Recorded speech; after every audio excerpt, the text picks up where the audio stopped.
was going to fight to ultimately get back. And I'll never forget when I turned around and I looked and I seen Kamala Harris, you know, we locked eyes this one time and she laughed. She literally just like kind of bust out laughing, almost as in if she was pointing at a nigga, like, ha, ha, ha, ha. That's how I felt. Though she didn't point, but that's how I felt when she was laughing at the verdict coming down. The next thing that I need to figure out is how can I get a retrial before I get sentenced, right? I don't know. I'm learning all of this stuff. I'm learning the law. What is it that, you know, it is? Nobody, out of everybody that was there, everybody knew I didn't do it, but niggas in their mind, they thought of it as even if you came and testified to say that I didn't do it and not say that somebody else did it, that's still telling. When it's not. Kamala the Cosplaying Chameleon wrongfully convicted this man right here. That's Jamal Truelove out of San Francisco. He was sentenced to 50 years to life in prison for a crime he did not commit, framed by the San Francisco PD and Kamala Harris, who was the San Francisco DA at the time. She went along with prosecuting him, although when she first got his file, they omitted evidence and erased important details on the drawing that was created in pencil. Kamala Harris found 2 women who originally both said he didn't do it. They ended up forcing those women to say Jamal was a suspect. One of them out of fear of being prosecuted herself after she was pulled over in an unrelated possession case. She had nothing to do with Truelove's case, but they made her become a witness and join their witness protection program to avoid prosecution in her own case. Basically, Kamala made up evidence, made up witnesses, and hid the truth from the jury. Then after he was sentenced to 50 years in prison, she laughed at him. Because how could I not? Excited to have another conviction by any means necessary, Kamala went on to run for Attorney General of California, where she continued to avoid the truth and accountability for prosecutorial misconduct. This story was absolutely diabolical. Shout out to our brother Art of Dialogue. Thank you, Art, for giving Jamal the platform to tell his story. We're going to get into a clip, but first, take a second to make sure you're subscribed to the channel and click the notification bell for all updates. Won't waste any time, let's go ahead and get back into it. Now I got this new evidence. Oliver Boissenes. Oliver they had him down as being a known Norteño gang member or whatnot, but he's never been to the pen. This is his first time on the way to the pen. You know, he got the okay, you know, from his people to get on the stand and testify to what he remembered that day, right?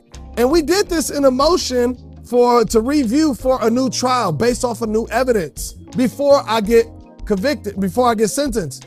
In the district attorney office, they came up with this cockbull fucking story saying that, oh yeah, he's doing this as a favor for the blacks and the northerners in prison and so forth and so on. Just a ton of bullshit. Like, how the fuck is this happening? And he's never even been to prison. I've never been to prison either. There was a young Latino man who approached Jamal, telling him he knew who he was from the news, you know, having a high-profile case. He went on to tell Jamal that he was in the police station the same day police brought in a woman they pulled over. The woman came from the same neighborhood as Jamal. She was facing prison time for her own case. It was a very serious situation she got caught up in. The young Latino guy, he was also there for his own case. According to the young Latino, the woman kept telling them that Jamal Truelove didn't commit the crime. However, detectives wanted her to say he did. Why? Well, because Kamala Harris needed to find a witness in the case.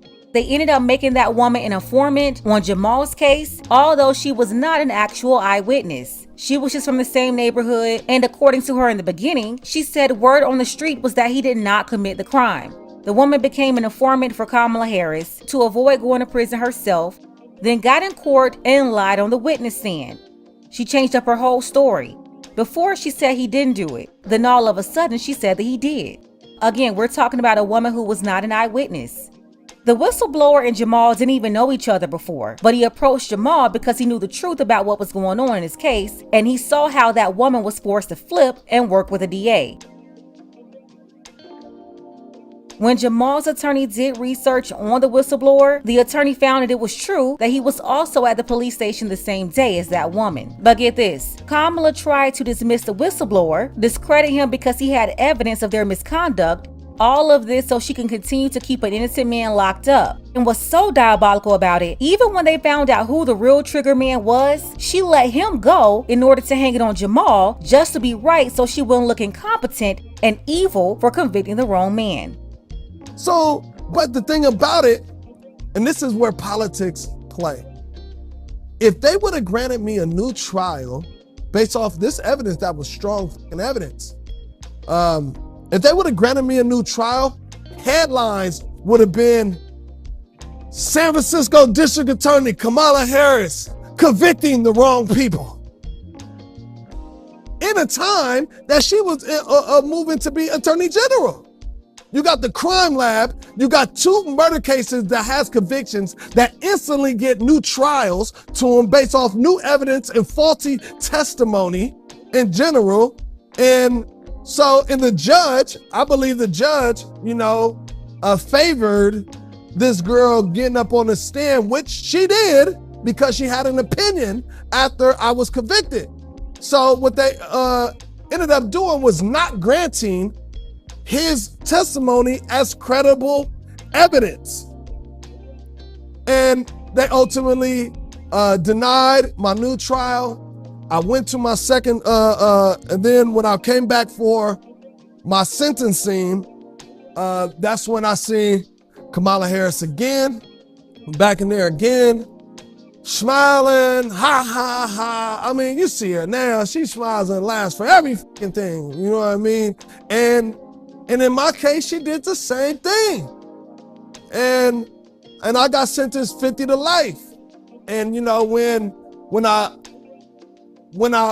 after I got sentenced, I made it my mission to ultimately, to get back and hold everybody accountable, from the police to Linda Allen to Kamala Harris, accountable for the negligence or the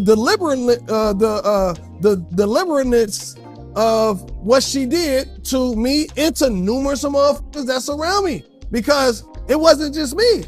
It was Ijama, it was Demarie Hernandez, it was Charles Hurd, it was so many people, and those are all people I know that are definitively innocent that got convicted under the watch of Kamala Harris, regardless of their circumstances, regardless of their history being in the hood and so forth and so on, and oh yeah, this person was a bad person, or that's what he deserved. No, the facts are the facts, the case is the case.